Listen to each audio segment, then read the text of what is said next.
CHAPTER 52. The Albatross.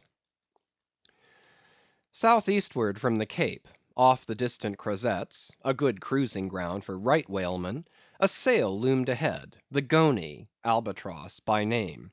As she slowly drew nigh, from my lofty perch at the foremast head I had a good view of that sight so remarkable to a tyro in the far ocean fisheries, a whaler at sea and long absent from home. As if the waves had been fullers, this craft was bleached like the skeleton of a stranded walrus. All down her sides this spectral appearance was traced with long channels of reddened rust, while all her spars and her rigging were like the thick branches of trees furred over with hoar frost. Only her lower sails were set. A wild sight it was to see her long bearded lookouts at those three mast heads. They seemed clad in the skins of beasts, so torn and bepatched the raiment that had survived nearly 4 years of cruising. Standing in iron hoops nailed to the mast, they swayed and swung over a fathomless sea; and though, when the ship slowly glided close under our stern, we 6 men in the air came so nigh to each other that we might almost have leaped from the mast heads of one ship to those of the other, yet those forlorn looking fishermen, mildly eyeing us as they passed, said not one word to our lookouts, while the quarter deck hail was being heard from below. "Ship ahoy! Have ye seen the White Whale?" But as the strange captain, leaning over the pallid bulwarks, was in the act of putting his trumpet to his mouth, it somehow fell from his hand into the sea; and the wind now rising amain, he in vain strove to make himself heard without it. Meantime his ship was still increasing the distance between. While in various silent ways the seamen of the Pequod were evincing their observance of this ominous incident at the first mere mention of the White Whale's name to another ship, Ahab for a moment paused. It almost seemed as though he would have lowered a boat to board the stranger, had not the threatening wind forbade.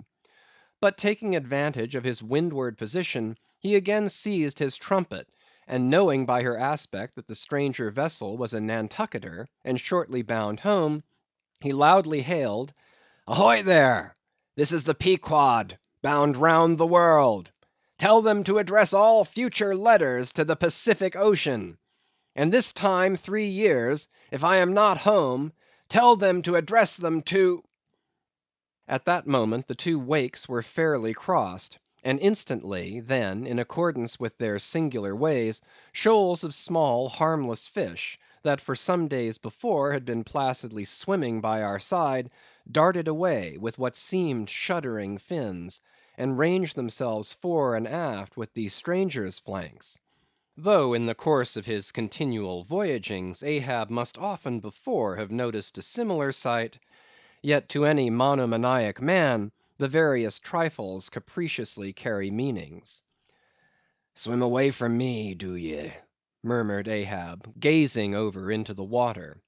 There seemed but little in the words, but the tone conveyed more of deep helpless sadness than the insane old man had ever before evinced.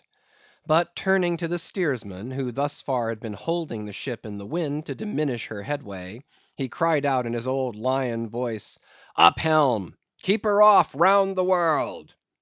Round the world! There is much in that sound to inspire proud feelings.